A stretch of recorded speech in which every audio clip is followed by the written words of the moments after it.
What I wanted to do here was give a masterclass that's kind of like a really, being the time of year it is looking ahead. Like I want people to have their best year ever as a land investor. And I wanted to give people kind of an opportunity of how they could join our community, how they could join our mastermind, and really become a land boss. And some of the land boss strategies is what I'll be sharing with you today. And we'll talk about like how they work in today's market and really what's working, in today's market. All right. So what I would start with is just saying, hey, real estate markets shift, right? Markets are not static, stagnant, right? We have changing interest rates. We have changing presidential administrations, economies, right? And it feels like things are changing and moving, honestly, faster than ever before. And what that can do is really like if you've got a single strategy that was working and maybe isn't, is sometimes when markets shift, that can create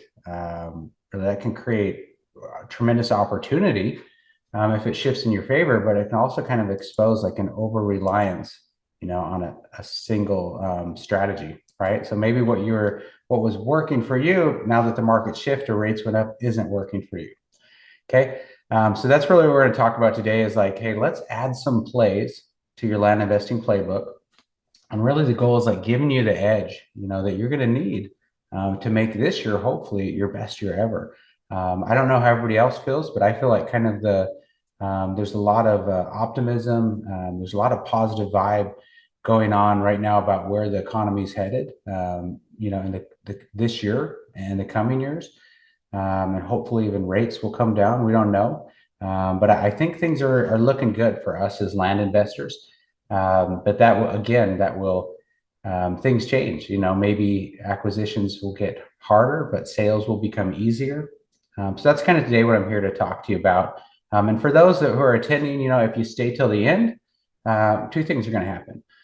One, I'm going to give you an opportunity to join our Land Boss Mastermind at the best price. This price, the really like a kind of a webinar special pricing, like the best discounted price we've ever offered. So stick around for that. And then also for everybody that sticks around to the end, we're going to give you a free mini course. That's $1,500 mini course that we sell off the website. So, unless your time's worth more than 1,500 an hour, I would say you're doing pretty good with your time by giving me an hour of your time for attend this. All right, let's jump into things. This is a little bit of like at the beginning for me. It's kind of like, hey, let's kind of do a state of the union here. What's working right now in land investing? And I share that with you not from the perspective of when I was a solo land investor and I was in 3 states, through coaching clients and through having a funding company who's funding deals. I've got line of sight, into right now 29 states that I feel like gives me a pretty good vantage or perspective to kind of like the pulse of the market, right? And not just my local market, but kind of more macro. So that's really what I'm going to do with you today is share some of that. Hey, let's dive into some of the cutting edge stuff that's working for lead generation and also lead conversion, tactics in today's market. And then some of the plays, we'll talk about some of the plays in my playbook, some of the plays that come from our Land Boss Mastermind. And then I'll even share with you like the tweaks, that I'm making to them so that they work in today's market. And really the goal is just like, hey, I want you to give you that competitive edge. If I can equip you guys with the knowledge and the strategies, it just allows you to stay ahead, right? As more people find land, more people find land investing, it's important that we kind of like elevate our game and you have more acquisitions and disposition strategies and you're current on what's working today so that you're not, throwing away marketing dollars or using outdated tools. And again, stick with me till the end. I'm going to give you an opportunity to join the Land Boss Mastermind. And a lot of the strategies the plays in the playbook we talk about today are essentially available in the Mastermind as, in the Mastermind Vault, is essentially like a mini course. They were taught live, but for those that are accessing the Vault now, it's essentially, they've been repurposed as mini courses. So if you're in the Mastermind, you're going to have access to all these strategies. So if they're not familiar to you as I talk through them, don't sweat it. They're all in one, most of them are in my book, and two, most of them are in the Land Boss Mastermind. And what we're doing today, though, the offer I'm going to give you is, we've always had like a referral only or an application process for people to join our mastermind, because the goal is really not to dilute it, right? And knowing that referrals always bring good people, right? So what we're opening up today, though, is you can kind of skip the line, you can skip the application process. You don't have to be a referral if you want to join. So just stick with me to the end; it'll be well worth it. Purpose of the training: a lot of the strategies we're talking about are in my book. For those who haven't had an opportunity yet, we've got it on Audible, audiobook, hard copy. Really, I share with you 7 plays in my playbook, and most of those plays came out of our mastermind. Okay, these techniques I've used, my coaching clients have used, right? I can't say in all 50 states yet, but in a majority of the states. Okay, so we're going to talk about those proven strategies today, and I'll make you that mastermind offer. If you have questions, I did disable, the chat. The way this is set up as a webinar is the best way to get your questions answered are just, using the toolbar within Zoom. Just click on the raise hand feature, or click on the Q&A icon or feature, and you can actually type in your question. And that will allow me to, essentially field your questions live, or kind of let them stack up by Q&A and then work through them one at a time. All right, but that's the goal. I don't just want to talk at you. I want this to be interactive. I want you to ask questions, and then I can field those questions and make sure you get the most out of this. All right, I'm going to dive right into this. That's it. That was the housekeeping. Let's kind of jump into things.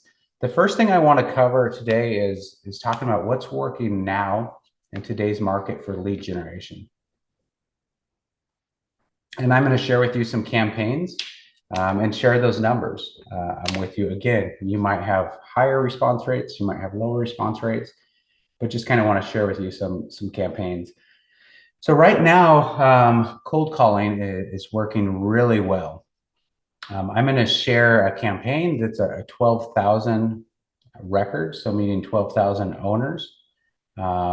This campaign was handled through LandCaller, a third-party company that does done-for-you cold calling services for land investors. So whenever people see like this, you go, wait a minute, there's 12,000 property records, but how in the world can you make this many calls? Well, quite often when we skip trace owners, we can get up to 5 numbers for them, all their old numbers, their current number, and you're reaching out trying to contact them on every number that they have on record. And you're also making multiple attempts, or at least your third-party cold calling services, right? So that's why this calls made so far exceeds, that record count.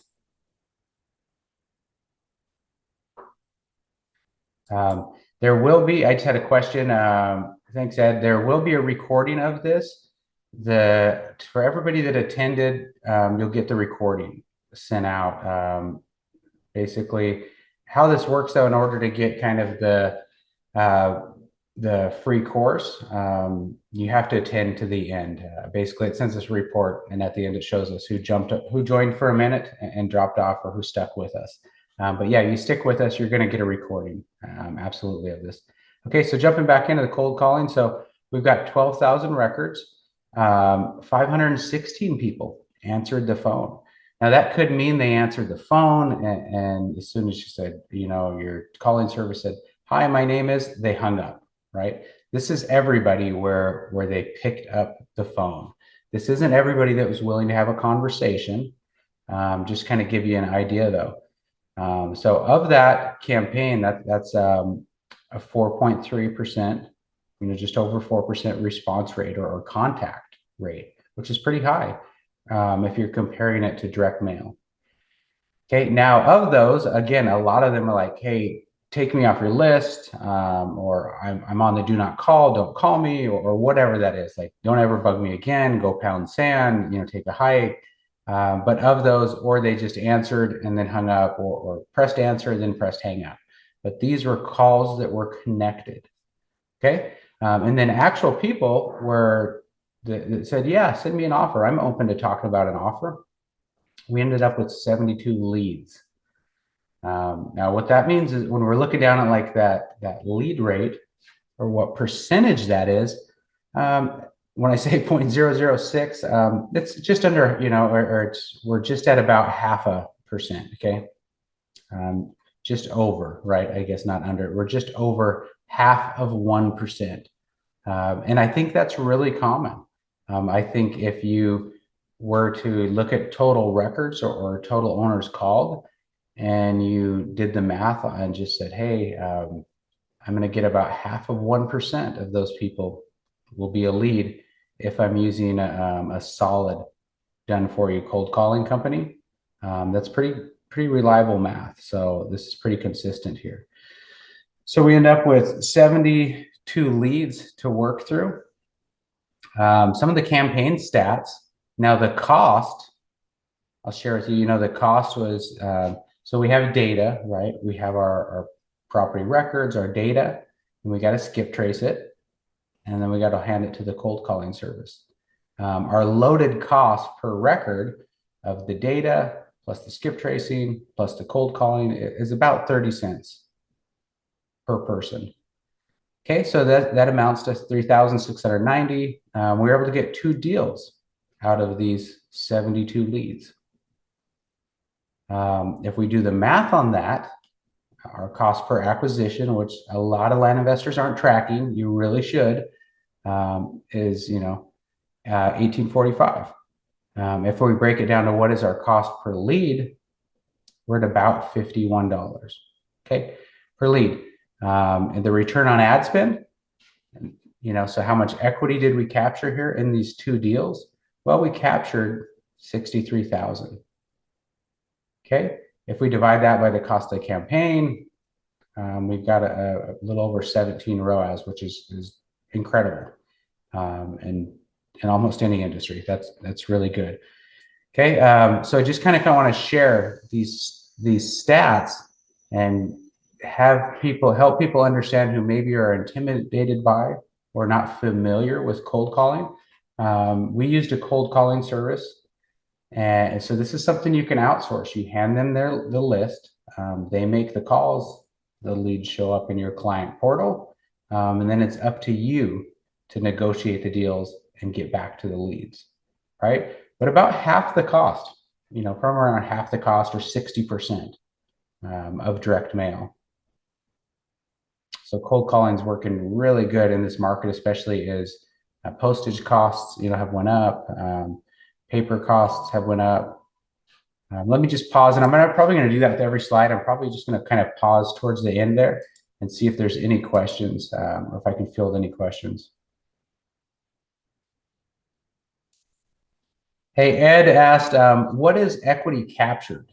Is this gross profit equals the sales price? So really what equity captured is, let's say assumed equity captured, okay? So if we believe the retail value of the property is $50,000 and we're buying it for 25, our assumed equity captured is 25,000.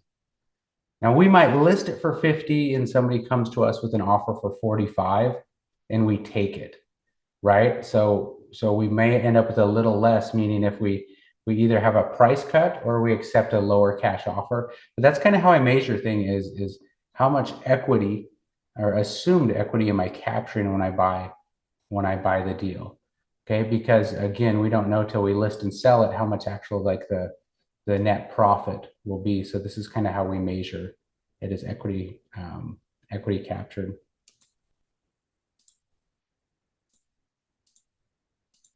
All right, starting to see more questions come in.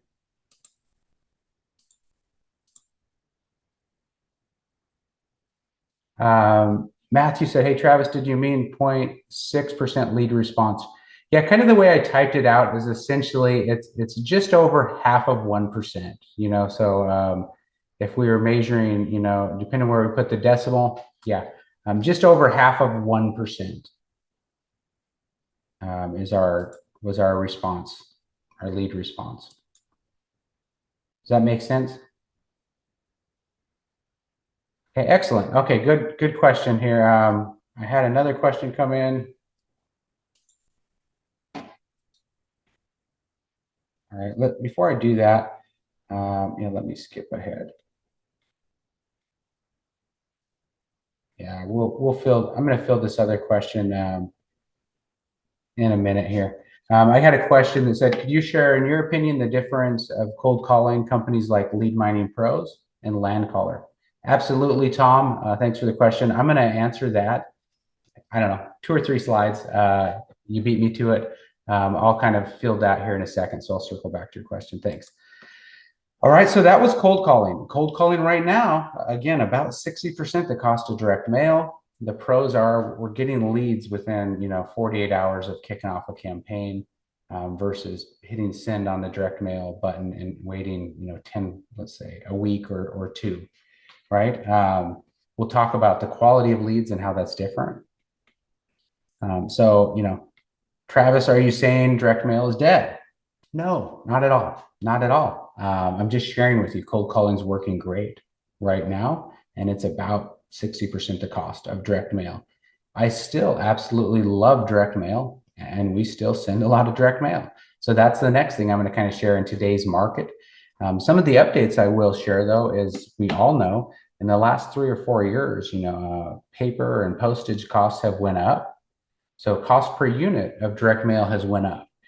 And I believe as others, potentially like house investors and people from other asset classes that were kind of struggling, migrated over and found the holy grail of land and land flipping.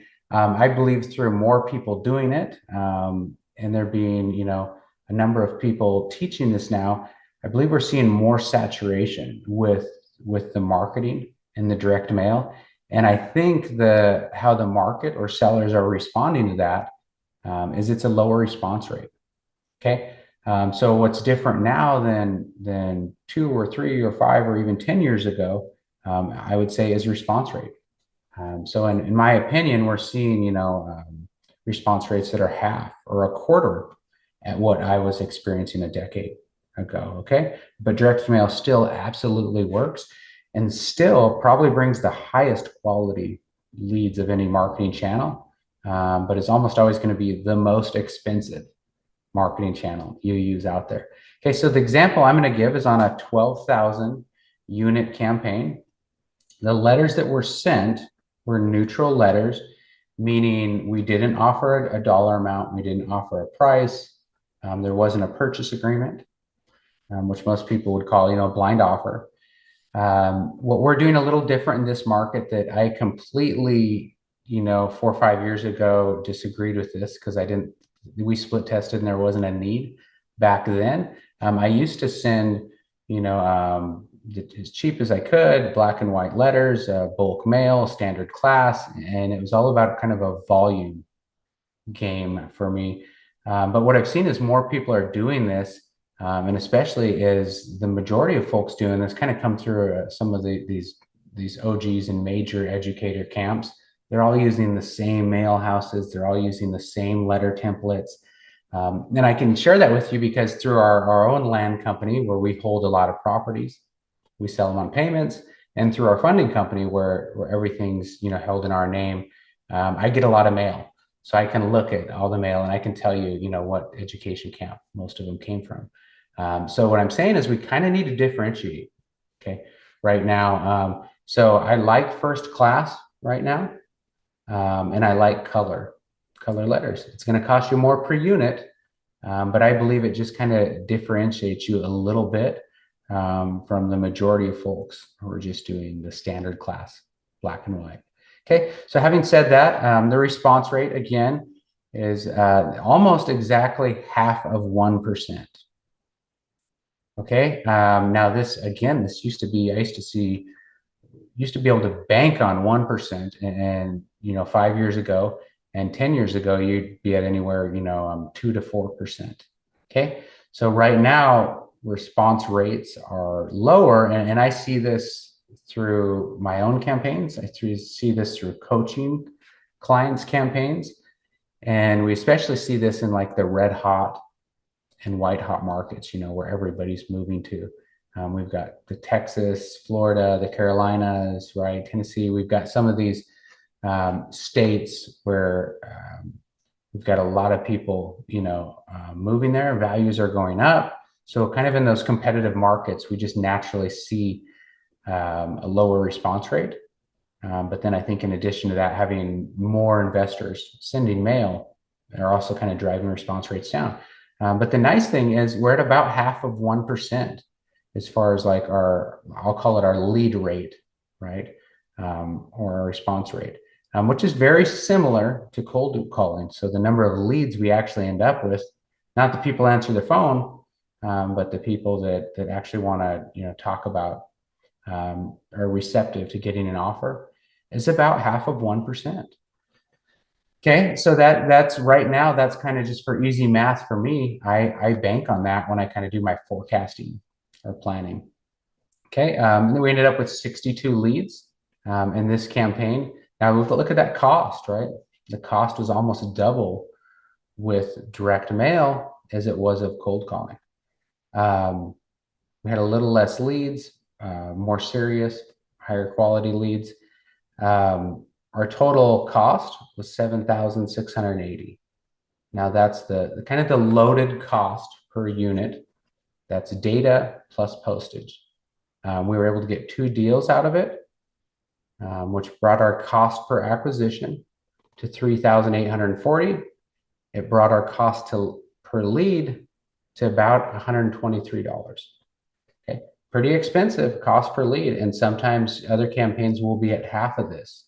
In 2022, I can tell you I was at $62 to $69 was my direct mail cost per lead. Okay, so that just kind of, you can see as response rates go down, the cost per lead goes up. Okay, this is just sharing some actual numbers. Return on ad spend, captured 57,000 equity off of 2 deals. If we divide that by the cost of campaign, we're at a 7.42 return on ad spend, right? A lot of people, again, aren't tracking these things, but you really, really should. And that's what tells you, if your campaigns were profitable, right? And what campaigns you should repeat and which ones, maybe which markets you should abandon or look into your campaign deeper. All right, starting to see some questions come in as we work through. All right, I had a question here. How do you define a lead? Just someone open to receive an offer, even if they want 200% market value? Yes, so I do, like on the cold calling, like if they answer the phone and they go, hey, don't call me again, or no, I don't want an offer, like that's not a lead, that was like a response. The direct mail, even if there's kind of 2 different ways I've seen, or there's different ways I've seen people approach this in the industry. You could kind of like call it like my gross number of leads. That's what I'm doing here. That's like my total leads. And then some people would say like my net leads, meaning like half the people wanted twice what it's actually worth, right? And they would say, that's my gross leads. My net leads were the actual number of leads that were really willing to negotiate. I'm giving you here like gross leads, total leads, right? Really not telling you, were these great leads? Okay. But yeah, good question. So yeah, and you're right. Some people not only want 100% of full market value of retail, they think it's worth twice as much. So you'll find that in everywhere, every market. Some people will take a quarter on the dollar, and some people want $3 for every dollar that it's worth. All right, good question. Thanks for the questions, guys. Ed asked, are you running mailing campaigns through rework.ai? First in this example. Yeah, so we've tested Reworked as a company that does AI lead scoring. And if you're sending ringless voicemails, which are maybe 5 cents, each, or you're doing text messages, which might be about the same. A lot of the times it doesn't make sense to use AI lead scoring. But when you're kind of trying to determine the highest quality leads on your list, using tools like rework.ai for lead scoring can absolutely kind of um, cut down 30%, of the list to essentially what they're telling you is the most motivated callers. So yeah, we've been using reworked.ai, and I'll actually be having the owner there on our podcast here shortly. Thanks for the question, Ed. So we don't use that. We don't use AI lead scoring on cold calling or RVMs or text messaging campaigns because we feel like the cost per lead or the cost per marketing unit is cheap enough, but direct mail is pretty pricey. All right, no more questions. I'll move forward. So let's move from lead generation to lead conversion. So what's working right now for lead conversion? And this is a good one, guys. This is a money shot here. I'm going to share with you across our business and then with coaching clients and then through talking through other, just buddies in the industry who have, 7-figure businesses, what's working for them, and kind of consolidated it into a slide here. So one, I'll talk about like a dual option offer, okay? Instead of just the like old school one offer price, right? Which was generally less than 50% of full retail. I'm going to talk about the 2-option offer. And this is something I taught in the Mastermind, I believe in 2023.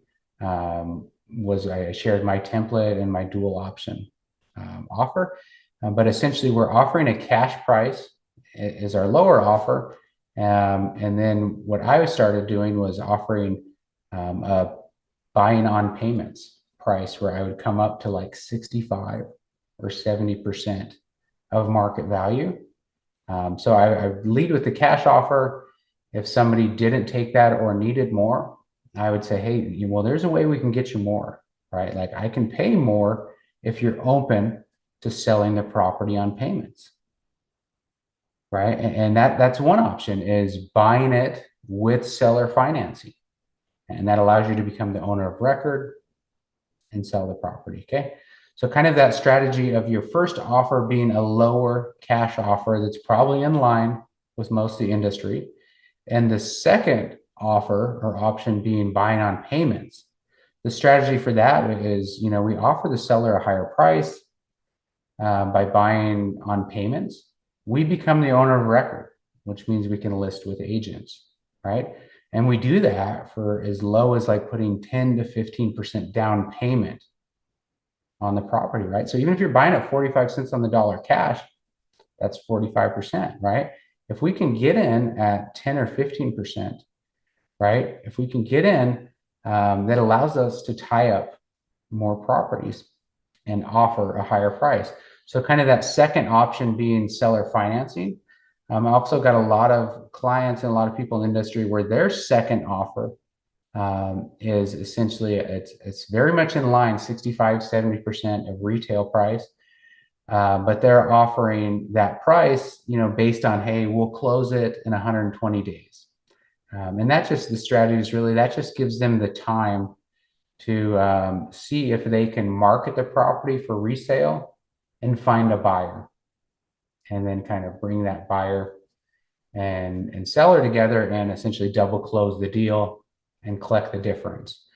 Now that lets you tie up properties without, risking your own money, like even buying on payments or buying cash.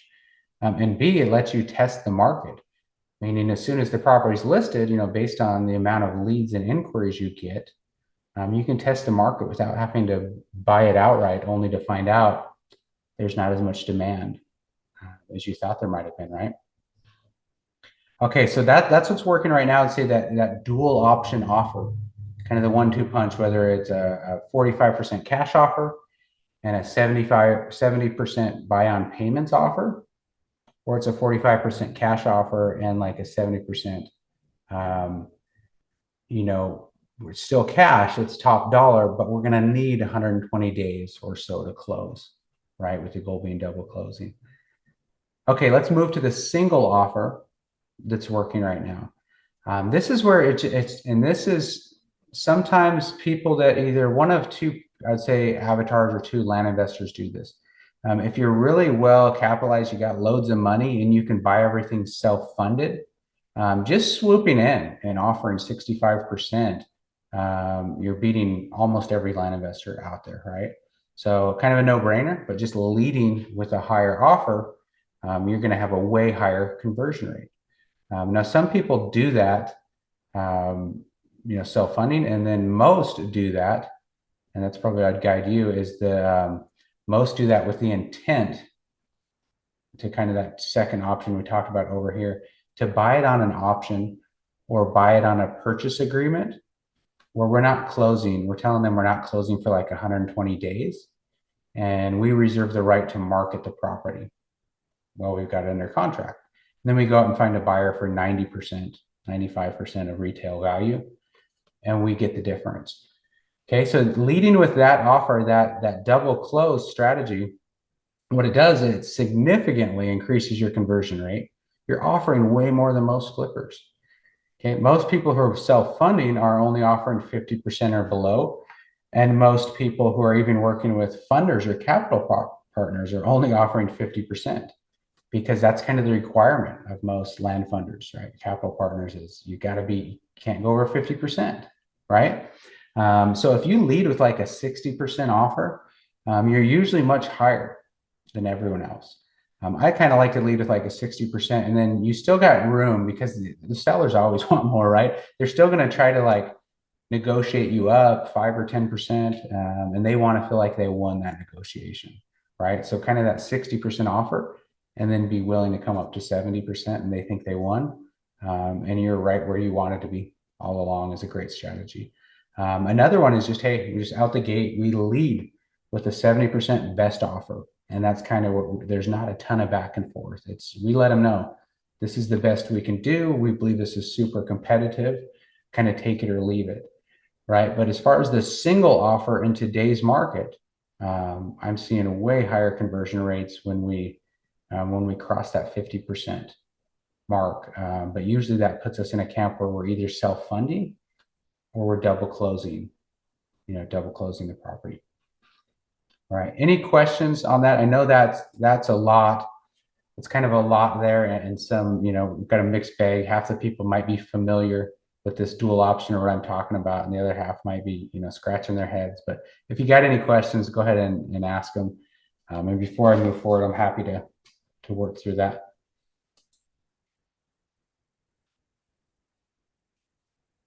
All right, I'm not seeing anything trickle in, so we'll move forward. Okay, right now, what I would say is working for like internally for land investors is smaller team, much smaller kind of micro team than even we ran in the past.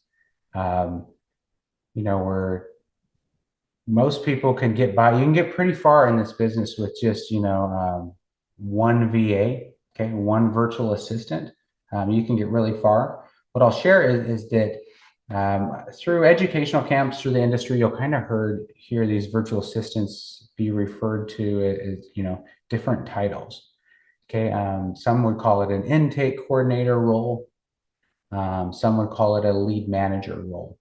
Most of the time, it's apples to apples. Most gurus, most land investors are kind of talking about the same thing here, just using different titles, right? You're a janitor or you're a building maintenance technician, right? Same thing, different titles. Really what we're looking for is somebody that's kind of on the front lines and they're qualifying and disqualifying properties. They're also comping properties out for us.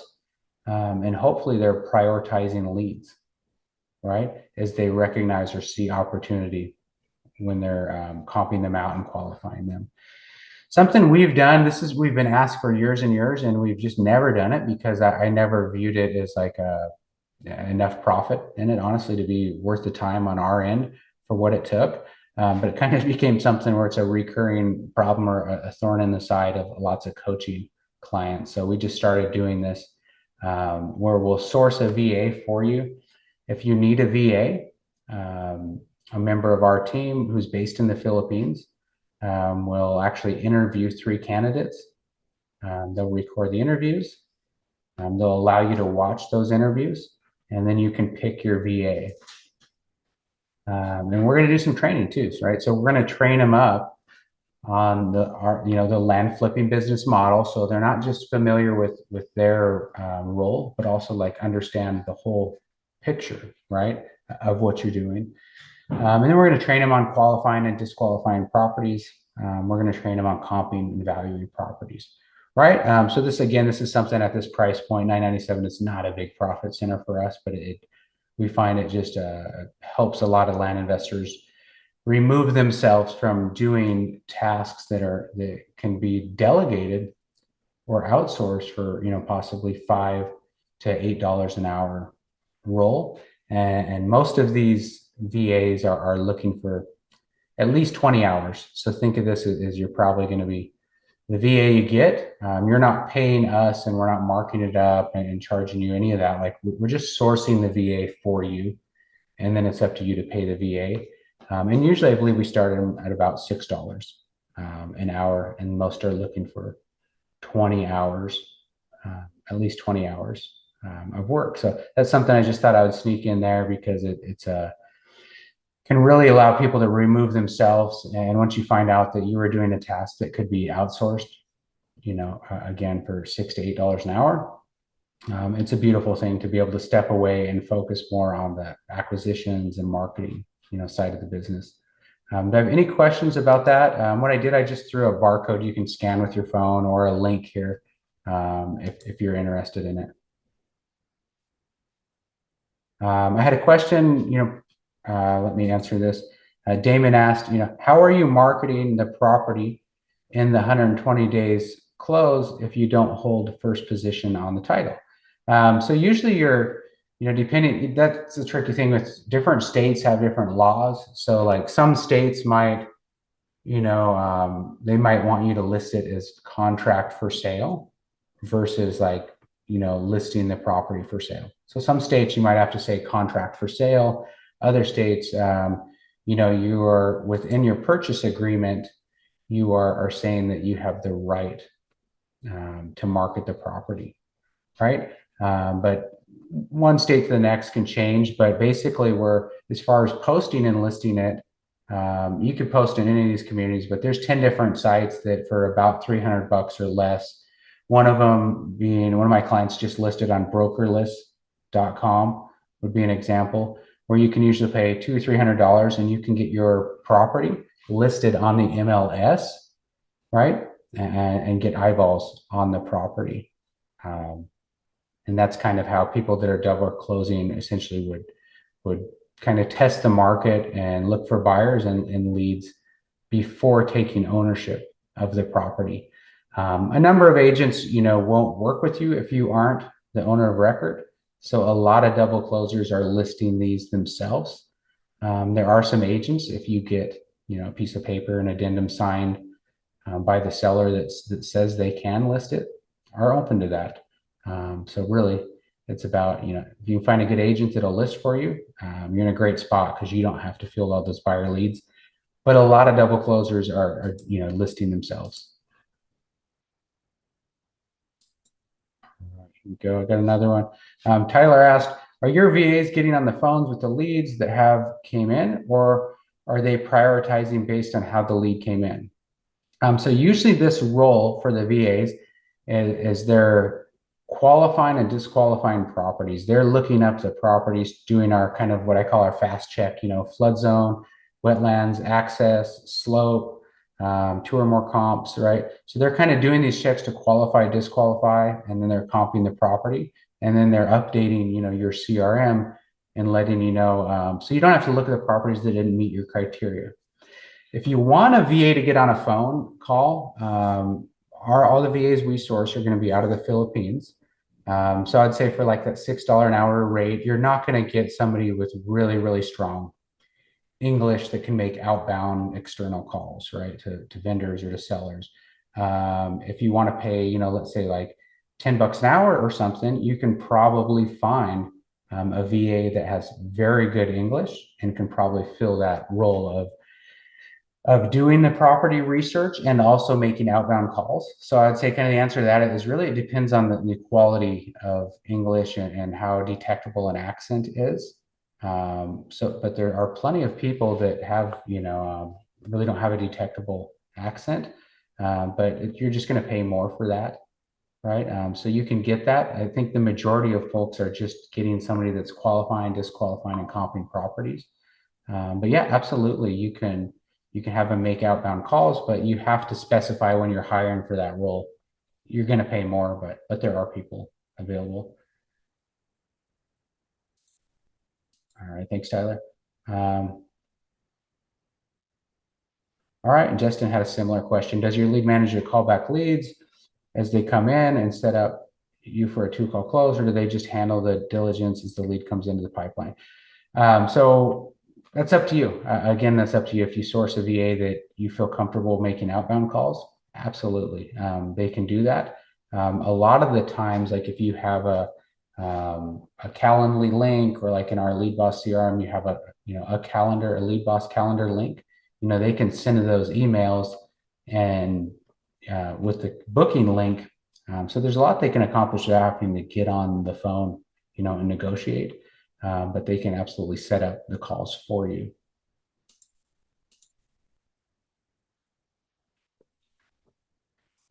Let's see. Ed asked, at what stage in the process does an intake coordinator qualify the leads? Before the cold call or after the cold call? I like to do it before. So the cold call is done for us by a third-party company.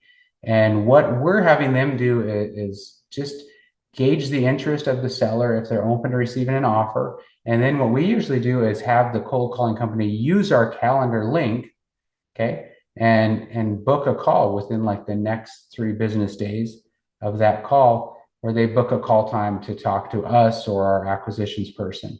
Now, in those 3 days, if you find the property doesn't meet your criteria, you're probably not going to hold that call and have a conversation. You're probably going to send an email, leave a voice message or whatever, that you're canceling the call. You found the property didn't meet your criteria.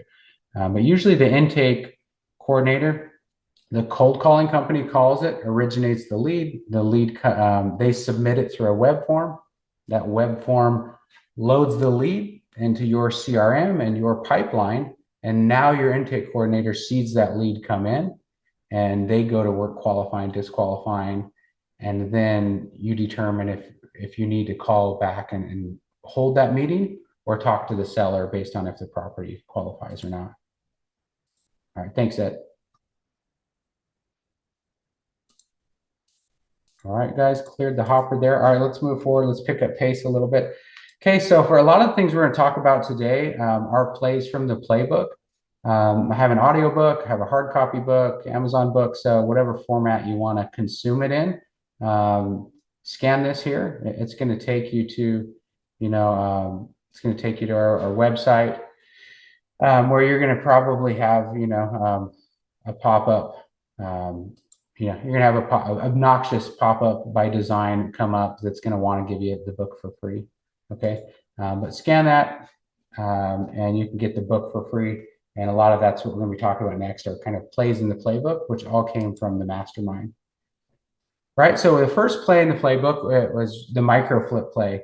And I kind of joke, hey, this is not taught in the Mastermind, because this is really the what most people start with, or most educators are teaching.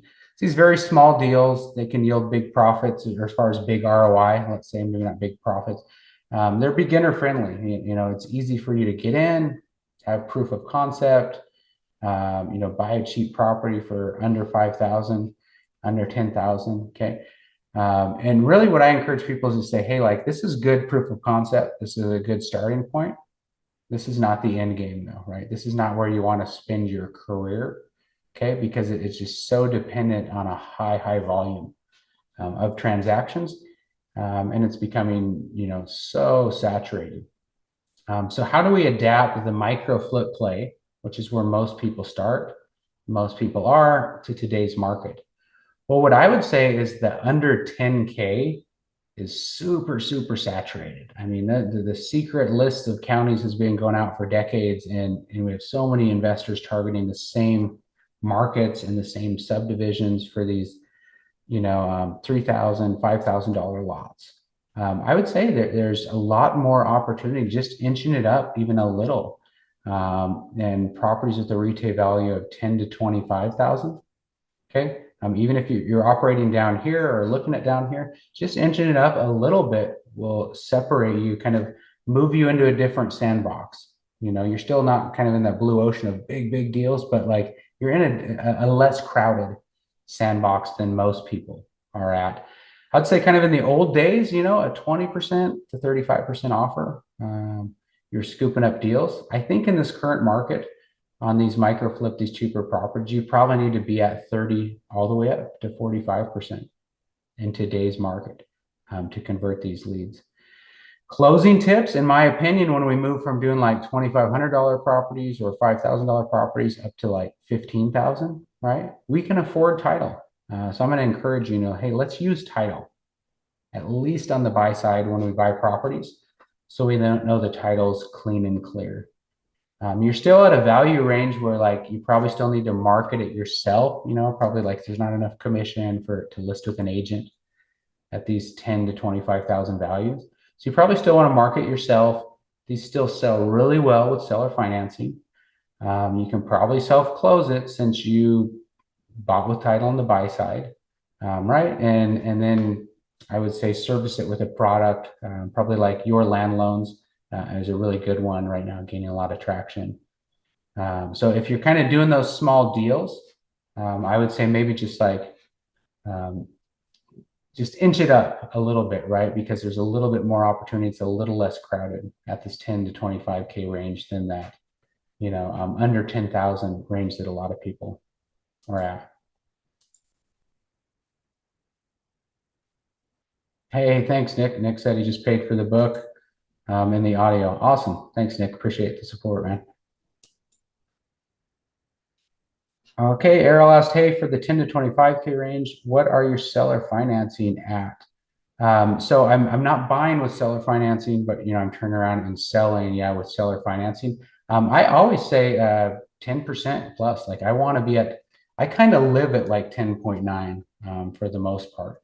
And I do that because most banks, you're competitive with most banks. If people had to go to a bank, in fact, you're probably beating most banks on a cheap property like this. A lot of programs will tell you 0% interest, or you don't need to though. You'll learn with time. You don't have to give the property away. Most people especially on these lower properties, the interest isn't massive anyway.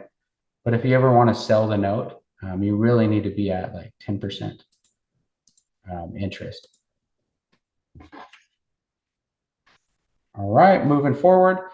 Okay, so let's move into the next play, which is another play in the playbook, is the boss play. And this was an epiphany kind of along our journey of like, essentially 10xing our deal size that we were doing. You're starting to target $25,000 and $35,000 per deal profit instead of $2,500 or $3,500 per deal. So I got a whole chapter in the book about this. And that's kind of why I call it the boss play. That's the B. We're doing bigger deals, right? Bigger deals than most people. The O is we need to offer more. You're not buying $50,000 and $100,000 properties at 25 cents on the dollar, like you were buying, $5,000 or $10,000 properties, like in the micro flip play at that, at that purchase price. So just be prepared to offer more. Like I talked about earlier, you might need to be at 45 all the way up to 70% to scoop up bigger deals. So kind of the update, and for today's market in purple here, I did the update. I would say a 65% to 70% offer to either buy on payments or put that 120-day option to purchase. right, with the intent to double close is working really well in this market because most people are kind of stopping at a 50% offer. So you can get a way higher conversion rate if you come in hot with that higher offer and then buy it on payments or buy with the intent to double close. The S is stop self-closing. The beauty of this is we've now making enough, we can afford to pay title on the buy side and the sell side, right? So that removes us from doing any of that administrative stuff maybe we were doing, and really lets you kind of work on the business, right? Not in the business doing paperwork. The last S is the stop self-funding. So when we do these bigger deals, okay, it's nice, the profits are bigger, but the purchase price is much bigger. So it's really easy to spend yourself out of money, okay? So when we start doing bigger deals, you've really got to stop self-funding these bigger deals. I tell people at every level, like you will run out of money if you get any good at acquisitions, and then your money's going to be tied up in that inventory, okay, and you're just waiting for those to sell. So you can leverage a capital partner and funder to do more and bigger deals, or you can add double closing, right?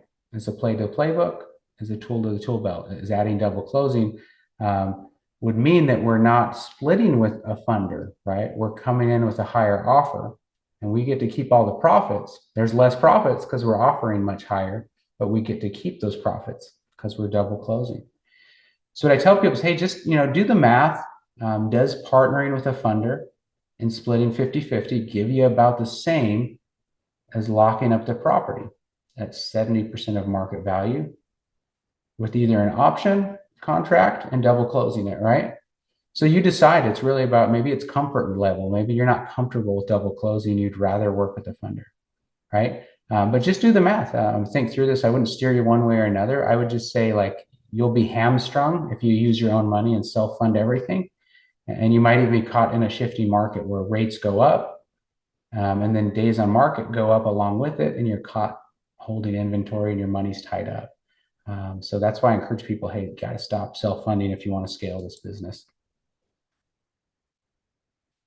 All right, any questions on that before we move on? I want to circle back one I missed here. Market asked on the cold calling, are the leads similar to that of a neutral campaign? Any tips to weed out the tire kickers with cold calling? Yeah, the leads are very similar to that of a neutral campaign. You can kind of tweak your script where, let's say, if you took the time on the front end to price out your campaign and estimate values, you could kind of put the estimated value of the property and even your offer range, and the cold caller could say, hey, we're offering between X and Y for a property like yours. Is that something you want to have a conversation about? And then all of the people that want 100% or 200%, you'd kind of weed them out. So the cold calling is not going to negotiate for you, but they could kind of qualify those unmotivated leads, Mark. So hopefully that helps. Okay, and let's see here. All right, let me move forward. Okay, so the assignment play, we'll get into that. So somebody had asked about sharing my opinion on the difference in cold calling between land caller and lead mining pros. So this is who I'll share with you these two companies here. The land caller is purpose built for land investors. That's all they do is land cold calls. Okay, I've got a lot of clients using both of these services. Okay, so I'm quite familiar with both. Been working with them closely, and what I'd say is Lead Mining Pros has tended to have it's more like package based, so you can kind of right size things. Like if you just want to purchase a package of X cold calls, Lead Mining Pros kind of has a bunch of options out there where you could go to, you could find like, hey, what package fits you, right? What makes sense? You're not going to find as many different like packages to kind of right size things with land caller. Land caller is probably for a little bit more committed, I'd say, not serious, but just more committed person where you're entering into a contract and you're probably going to commit to more cold calls than just testing the waters and buying a small package. The other thing you get with the let's see here, Land Caller. The other thing you get is you get a client portal with Land Caller. So here's a look inside the client portal where you get weekly KPIs, daily KPIs, so you can kind of see how many leads were submitted. You kind of track each cold calling campaign. So that Land Caller comes with a pretty good client portal that it really allows you to kind of like see what campaigns are performing and what cold callers are performing for you. So there's not really one that's better than the other. I just say if you're dabbling or just buying a small package, lead mining is a good way to like test. If you kind of committed to cold calling and going to do it for 3 months plus, Land Caller is probably a better fit.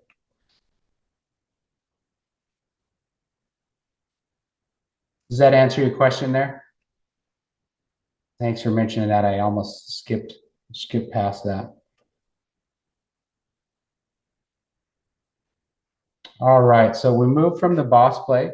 We're moving into the assignment, okay, into the assignment play.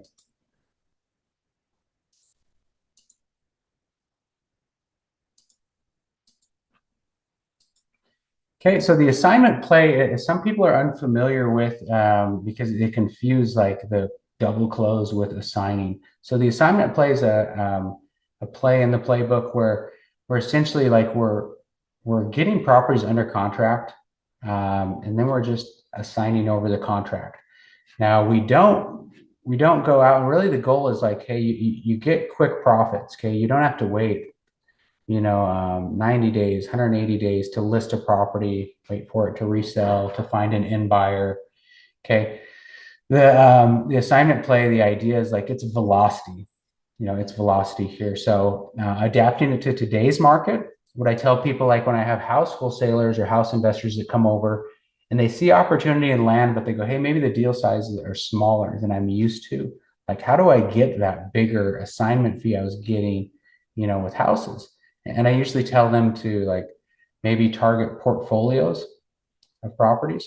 And we'll talk about that play later here in the presentation, or targeting trophy properties. Same thing. We'll talk about that play a little later. So maybe targeting those owners that own several properties, or targeting those owners that own waterfront properties. Essentially higher value contracts, the larger the value of the contract we get locked up, the larger our assignment fee can be. So that's kind of how you get bigger contracts, is going after these specific types. But really the assignment play is, you get it under contract. I kind of put a clause in here, right? Your purchase agreement at a minimum should probably have your land company name, and then say, for the buyer, should have your land company name, and then say and or assignee. And then you want some sort of assignment clause, like this one, right? That gives you that right, to assign the contract, right? Without notice.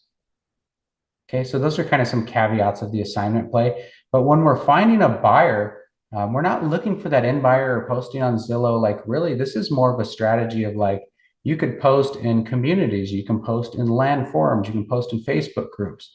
You could scrape land.com of all the land investors, and you could cold text or call them or email them, whatever you want, right? But think of it as more as like a B2B approach, a business to business approach, right? Where we're reaching out, to other land investors saying, hey, we got this property under contract. I left some meat on the bone for you, right? Would you just like to give me a quick assignment fee for this contract? And then what you do, you after you get the property under contract, you open escrow with title, just as if you were going to buy it. Okay. And then as soon as you know who you're going to assign it to, you'll fill out a simple assignment addendum page. Title company will probably send you that. Sign it by DocuSign or something. And you're essentially assigning your rights of the property to your investor, to your buyer.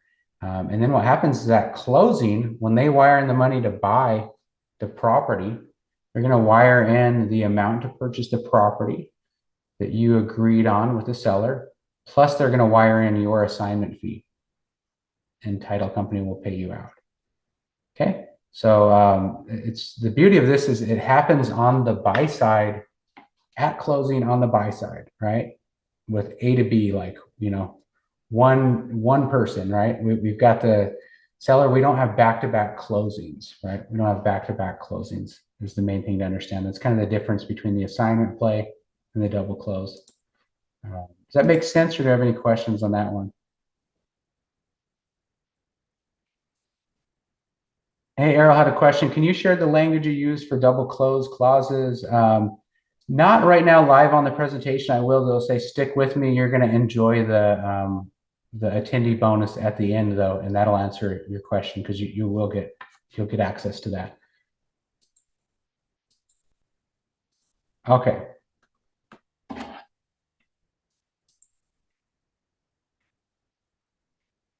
Right. Moving forward. Next, playing the playbook. And again, this was taught in the Land Boss Mastermind. Is I call it big league seller financing, and that was really in our own business when we moved from seller financing these small deals to these bigger deals. We moved to like creating, $250 to $750 a month notes, and it really sets us apart, right? And the other thing is we're targeting kind of specific properties. Like these aren't hard numbers, but this is just kind of where we've found there's a lot of opportunity to resell and seller finance and generate note payments in this amount. If we're targeting properties somewhere between 25 to 75,000 retail price, that usually allows us to create notes that are 250 up to 750 a month, with for us $500, 550 being the most common note. And what this does is when we create these notes, due to the like originating balance being much higher than these cheaper properties that a lot of people are used to, the note terms are now. I want to encourage you to create notes that are 5 to 15 years long. And that just prevents you from like combating note churn. A lot of people get in this industry, they target cheap properties, they sell them on payments on 24 and 36 month notes, and they're really happy with the business the first 24 or 36 months. And then they get to that year 2, year 3, and they start having all these notes churn. These notes are paid off and they kind of plateau. And that's what happened to us. That's how I know this. So that's why I encourage people to create these notes that are 5 to 15 years long. And then we're not combating note churn all the time, right? It truly is passive income if you do it this method, because I'd encourage you with these bigger deals, these bigger notes, to use third-party note servicing companies. Okay.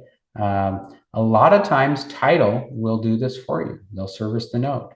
If they don't, you bring in a separate third party to originate the note and service the note. It just amounts to a completely hands-off note, and you're not chasing delinquent borrowers. You're not doing administrative paperwork, like you're not deeding the property over after they pay it off. That's taken care of by the note servicing company.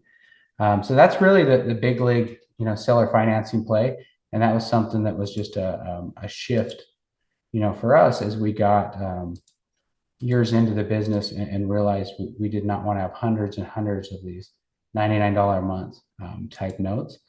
So adapting it to today's market, I would say like, hey, be current with local banks in your land market. And what I mean is like, call a bank and say, hey, I'm looking at buying a vacant land parcel in this city, in your city, like what down payment do you require and what interest rate? And then like to be competitive with the bank, you kind of know where you should be at. But 2, sometimes you'll have sellers that come to you, you want to sell a property cash, and you'll have people offer you, they want to buy it on payments. So if you're aware of the bank's terms, you or your agent can tell them, hey, for 35% down payment, right? This bank here might be a good bank for you to work with to buy the property cash, from me. Okay, so the bank is sometimes a solution when you want cash and your buyer wants to buy on payments and you don't want to sell. Okay, but shop them. What I'd say is you'd be really surprised that how competitive you can be at. Quite often you be at 30% down and 10% interest, and you're beating the bank, and that's a deal for most borrowers. All right, move forward. There's no questions on that one. Okay, so multiplying profits with the Subdivide play. The Subdivide play is something I taught in the Mastermind. It's in the Mastermind vault, and it's really about minor land divisions. Okay, I tell people there are some subdividers that there's enough profit in it when we subdivide and we add value that a lot of people will buy on market and they'll pay 100% of retail because there's still enough value add happening. I'm super conservative and I still like myself and like to teach others to like still capture equity. So I still really like to get at least, 15 to 20%, equity in the property. So I'm still not paying full market value. But the idea is that through subdividing a single parcel into 4 or 5 child parcels, we boost the land value. Okay, an example, the easiest example I can give is like the pizza below, all right? It's worth $12 whole. You buy the pizza whole, it's 12 bucks. But if the restaurant slices the pizza up, okay, they can slice it into 8 pieces and they can sell them at $3 a slice. They're now at $24, right? Which is 2x what they were selling it for whole, or 100% value add. That's the best way I can explain kind of the minor land subdivide. Now, what is a minor land division? It's not the same terminology in every state, but a lot of states will be familiar with what a minor land division is. It's usually splitting a single parcel, a parent parcel up, into 4 or 5.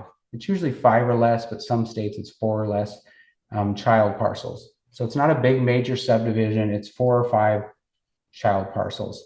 And the goal is to not have a bunch of infrastructure costs, a bunch of improvements. Just if we can, for the most part, just split dirt. We're not coming out of pocket with a lot of money, but we're still, adding a ton of value.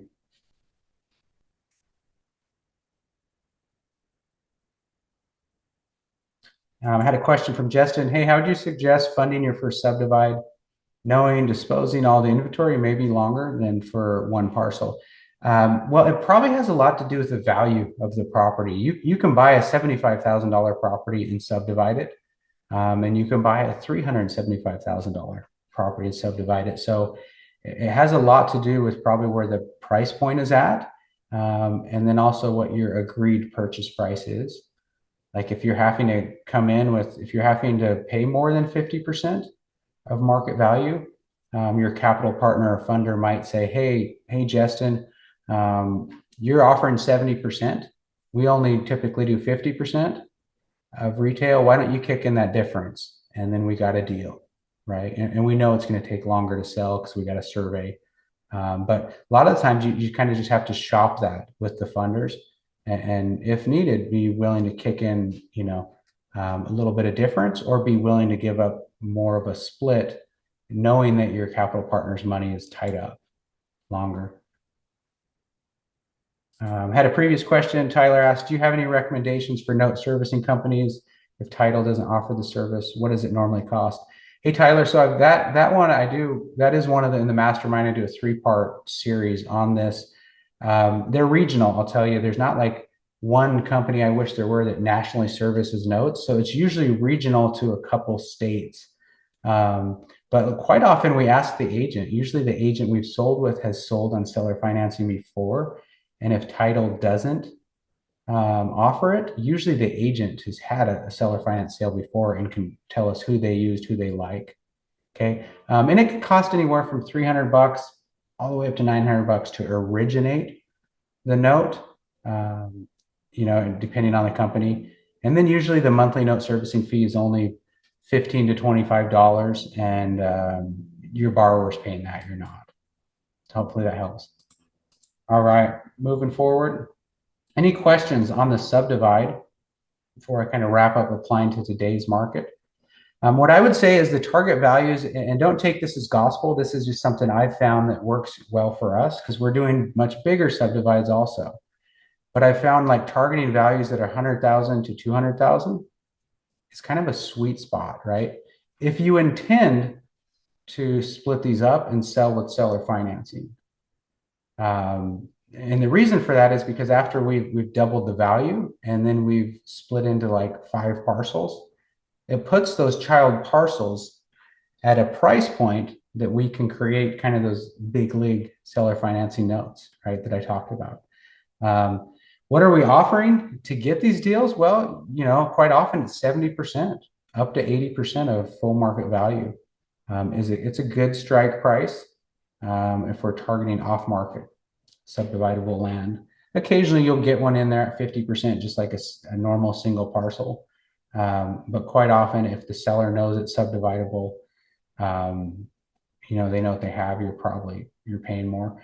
Again, the intent is we want to add 80%. I like to say a double, but a lot of the times we'll come in at like 80%, up to 100% of forced appreciation or value add by subdividing it. So like I talked about the pizza above, right? We split it up and we can now, the total sales price is 2x what it was whole. And that's kind of the same for land. We're usually at 1.8 or 2x, sometimes better. But that's kind of where you want to be at. Again, I like to sell these on payment. So for me, if we do a targeting properties with a value of 100,000 to 200,000, funders are more open to it for people using funders. If you're self-funding, it's more within reach. But it also puts us where we achieve a total like post subdivide value, a total of all the 5 parcels, it's somewhere between 200 up to 400,000. Now, if we divide that up amongst 5 child parcels, that usually puts each parcel valued at somewhere between $40,000 and $80,000. I believe that's absolutely a sweet spot for creating seller finance notes, 5 to 15 years long at 500 up to 750 a month. So you kind of see how these plays you can run hybrid plays, you can kind of stack plays on top of each other. But that's how the minor land subdivide in today's market. It's kind of how we're running this play. All right, any questions on that before we move on to the next one? All right, we're getting close to that. We got, I believe, 2 plays left here. All right, so we're going to move on to the portfolio takedown play. I'll kind of move through this one pretty quick. This is usually when I tell people how I found this strategy. I say, sometimes the last thing a fish discovers is water. And that's kind of how I felt, because all the education I got from everybody, every course I ever went through, said to scrub out the duplicate owners, get rid of people that own 1 or more parcel. And through encountering sellers that owned, dozens or some, in one case, over 100 properties, I realized that those people we were scrubbing out are actually like our highest value opportunity or highest value leads on our whole list. So what I did is I got intentional about pulling lists targeting owners who only own more than 1 property, right? A lot of times, 3 or more, right, properties. So this portfolio takedown play is about targeting owners that own 2, 3 or more properties, and sometimes it's 10, 20 properties, okay? And rather than buying all these single parcels with separate closings, we can close these all in one transaction through one escrow, and really reduce the costs. A lot of the times title companies will charge you $200 to $400 extra per additional parcel, rather than it might be, $1,200 to $1,500 for closing a single parcel. So when we add on these extra parcels, there's usually not much more closing costs. So I love this strategy, and it was just huge in our business when we stumbled across this. And it was one of the first plays I taught in our mastermind. I tell people though, like I say, hey, don't harpoon whales for fun, okay? What I mean is if you can't buy a portfolio or you can't source the contract to a portfolio of 100 parcels, you probably don't have any business, targeting like these whale portfolio owners, okay? So don't harpoon whales for fun. Possibly start with targeting owners of like 2 to 6 parcels of land versus, 50 or 100 parcels of land, okay? It's kind of a good method to start. That's a lot of times what I'll do with coaching clients. I say have an exit strategy. Okay. Have your capital, your money ready, or have a capital partner lined up. And this will just allow you to speak from a position of confidence when negotiating and buying these. I would say alternatively, if you proactively reach out and see who the other major land sellers are in a market selling these single parcels, you can talk to them, reach out cold and say, hey, if I got a contract of 5 or 10 or 15 of these parcels that I see you selling, would you be interested in buying that? Okay. And you're kind of essentially taking orders. And then you kind of get a soft, most people won't commit any money or a hard commit, but you can kind of get a soft commitment that if you get a property, a portfolio of properties under contract that matches their product type, they might be interested in buying that kind of wholesale at a discount, and they'll turn around and sell those off one at a time. See, that's how we kind of marry those plays, that assignment play above with the portfolio play here. Now this is still a blue ocean, blue ocean. Okay, I taught this 3 years ago in my mastermind, and like I say, to date, I put here in the notes, I've probably received 50 or less like pieces of direct mail that target me as a portfolio owner in reference that I own more than one property, and people wanting to buy all of my properties, right? All the verbiage I use where I'm being intentional about targeting a portfolio owner, I've probably received 50 or less pieces of mail targeting me as a portfolio owner. So this is something that, to my knowledge, even though it's been in the book now and I've had it out there a couple of years, there's not as many echoes as there are with other strategies. So really, there's still a ton of opportunity with the strategy. So I'd say, hey, maybe that's because, maybe land investors are being mindful of not harpooning whales, right? And they see me with the number of properties we own, and maybe they're scrubbing me out because I don't fall in the 2 to 6 parcel zone. But I don't think that's the situation. I think the situation is that almost nobody knows about this, and those that do, most aren't following through and implementing it. Any questions on that portfolio play before we move forward? All right, so let's see. We are on the last play in the playbook. So landing premium deals with the trophy hunting play, right? What trophy properties are, I talk about them. The primary one is usually a waterfront lot. The second one I talk about is I talk about trophy properties as being frontage properties, meaning they front something that has an attribute, like they front state land, they front federal land, they front hunting land, would kind of make them a trophy property, or they're waterfront. Okay, they're lakefront, riverfront, canal front, beachfront, right? That's what makes them a desirable property. And desirable properties have way lower days on market and sell at full listing price or sometimes even above. Okay, so there's a high demand that amounts to quick sales. You got to be strategic about prospecting, right? Again, it's very manual to curate, to build these marketing lists of targeting, frontage properties. And again, if it were easy, everyone would be doing it, right? But you can implement kind of a systematic strategy I teach in the mastermind.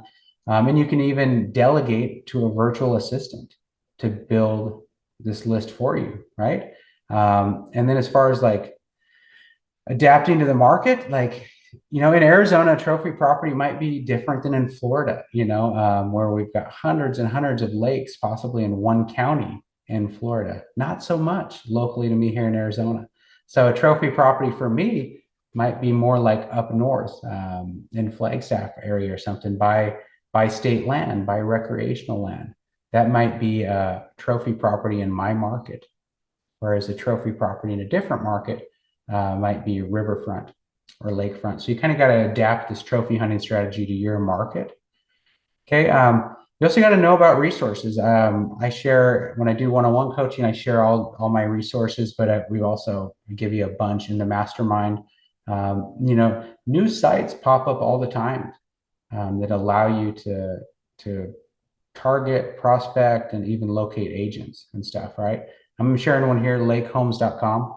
It's a great site for identifying lakes in each state, how many lakes there are, identifying lake agents, right, who specialize in waterfront properties.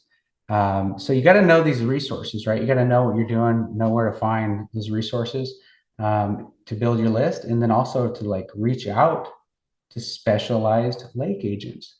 When we're dealing with these trophy properties and waterfront properties and high values, the thing about comps is there usually aren't a whole bunch of comps because there's not a whole bunch of inventory.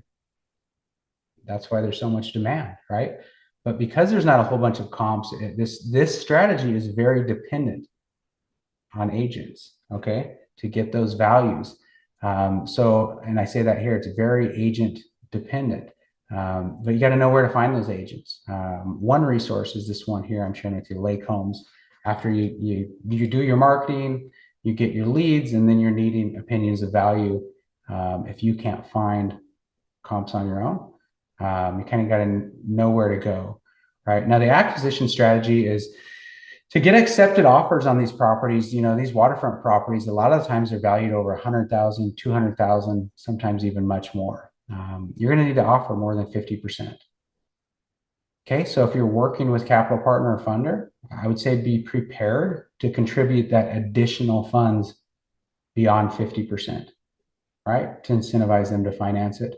Or alternatively, consider buying the property on payments with 15 to 20% down. And this makes you the owner of record. And now you can immediately list with the lake agent, right?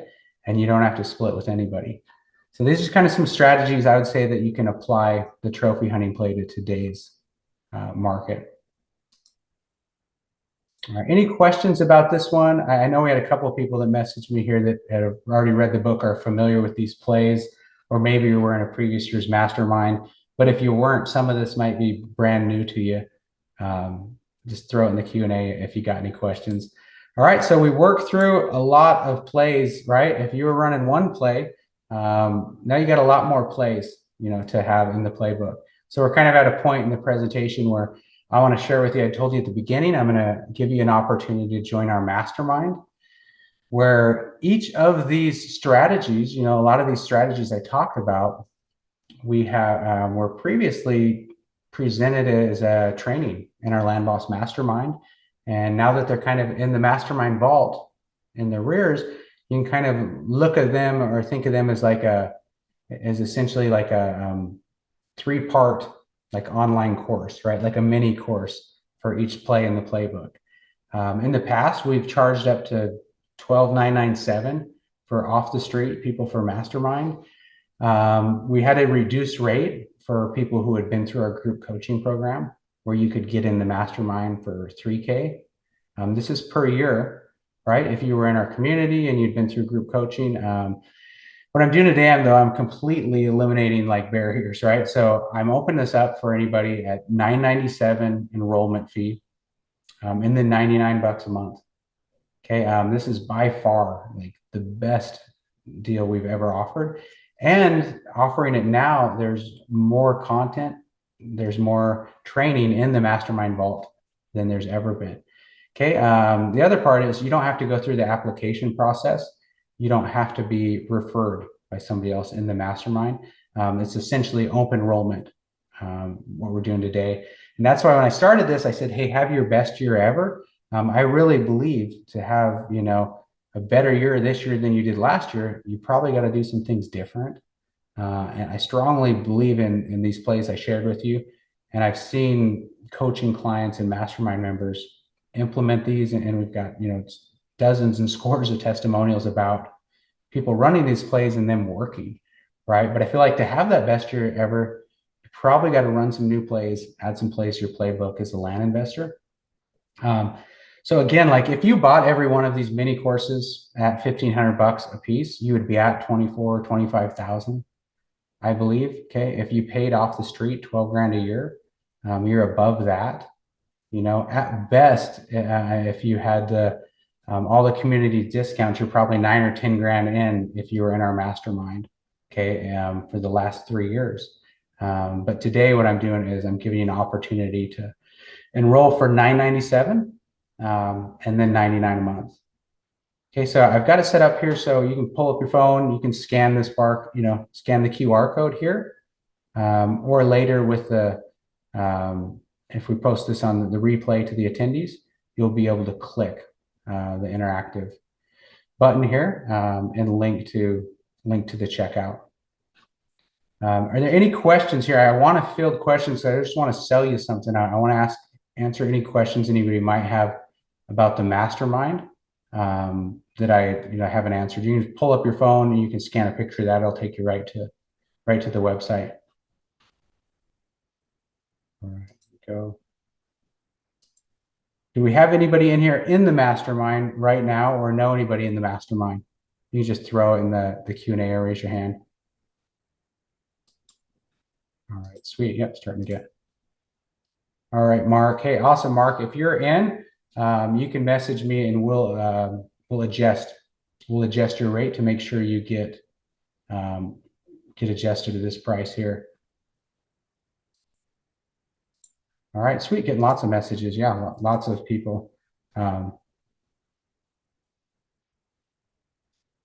Justin asked, is it $99 a month with no fixed end date? Yes. So like the $997 is a one-time enrollment fee to get you access, because you're getting access to every, all these courses. Okay. And then the $99 a month keeps you in the mastermind because we, monthly we have trainings. We still have mastermind trainings.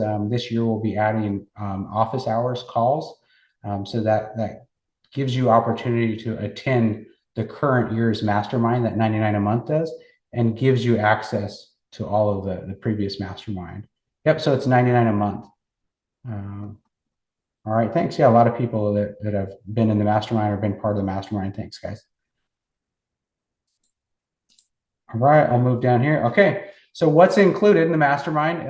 Well, in the 2022 mastermind vault, we taught it in the quarters and ended up being, each quarter, I taught a different play in the playbook, a different strategy. And then we kind of repurposed that into a mini course after we'd completed that. So 2022, we have that portfolio takedown play, subdividing play, seller financing, trophy hunting. 2023 mastermind, you get lead generation, lead conversion, mind your land business course, which kind of talks a lot about the hiring team, the metrics you should be tracking, and then creative land acquisitions. I talked a little bit about buying with seller financing, something not everybody's familiar with. In 2024, we did unlocking hidden land values. We talked about things like rezoning, did a whole training on double closing, another one on AI for land investors, and then a 3-part series on cold calling where I brought special guests on. So this is kind of like, hey, what's included? What are you getting? You're getting 12 mini courses that are anywhere from 3 to 5 hours each. Okay, so just a ton of training content. What's coming? Like looking ahead in the mastermind, we'll continue to do monthly mastermind trainings where either I present or we bring on a special guest. I'm also going to add pop-up workshops. This is something new that it's free for you if you're a member. Where some of these plays in the playbook I talked about, like as new tools come out, new softwares come out, and we need to adapt or bring current the strategy. I can do a pop-up workshop and tell you, like today, what's different for trophy hunting, what softwares would I use today versus when I created the course a couple of years ago. That's what the pop-up workshops are. We're also going to do office hours where this is something new, and this is kind of by request, where instead of just fielding questions live during the mastermind presentation, we have another dedicated call where we can kind of do like expanded Q&A after the presentation. And then what I'm doing this year, what I'm also going to do is I'm going to launch an inner circle, and it's going to be anywhere from 8 to 12 seats, where people will be able actually to fly out here once a year, meet with me on site.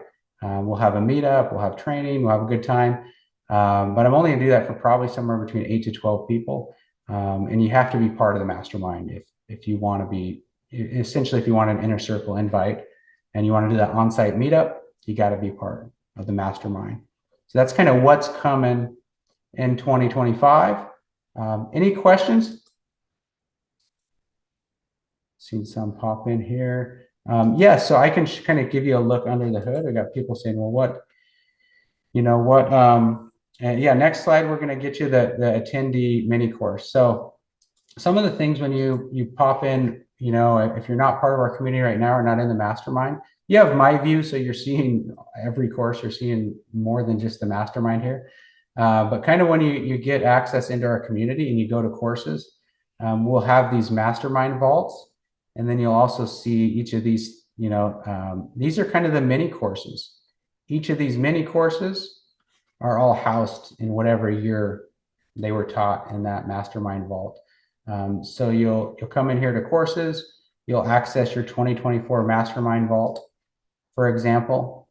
Okay. And that's where, you can go through your course of unlocking hidden land values, double closing, AI for land investors, cold calling, right? Whatever it might be. This is kind of how look under the hood, how the community looks and how you can access it. And then you're just watching the training. We give you kind of a summary of what the training is. If there's who the guest speaker is, if there's any links or anything, we're going to have those links below the training video. And that's kind of what it looks like within the training portal. We have the same software, the community and learning management software. It's all the same thing. So once you're in our community, once you're in our mastermind, you're going to access your training content and the mastermind community in the same spot. So yeah, thanks for asking that, because I think it's one of those things. You don't want to buy a house without walking through the front door and looking around, right? So I definitely want to share with you kind of what that looks like, how you'll access that, and kind of the quality of everything you're getting. All right, so for those that stuck with me, I appreciate everybody's patience. We had a great, rate of people sticking with us. Here is access to the free mini course for attending. You can scan this QR code. And it's important, though, that you take this coupon code, webinar 0129. You're going to need that coupon code, right, to apply that. Okay. You're going to need that coupon code. You're going to apply it in here, and then it's going to take that from $14.97 down to $0. Okay. And that'll give you access to a 3-part training on double closing that came directly from our mastermind. All right, so I'll send this out as a replay. We'll get you the link with a button to click and the link to click. But for those that have a phone right now, the easiest way is just to scan this QR code and use that coupon code webinar 0129. And there you go. Well worth your time. Hopefully, it's a 3-part training where I brought in, some of the biggest double closers I know in the whole in the whole land space in the industry. And we took a look at their business, had them share their tips, their contracts. And then also I shared coaching clients of ours and kind of gave some case studies. So this is I think this is a really good one, and kind of will demystify double closing for a lot of people. All right. Thank you, guys. I appreciate you guys. Like I said, not a big hard sell here for anything. Just kind of wanted to give everybody an update on what's working today. Do an open enrollment for the mastermind, and really looking forward to seeing the mastermind grow and seeing people implement these strategies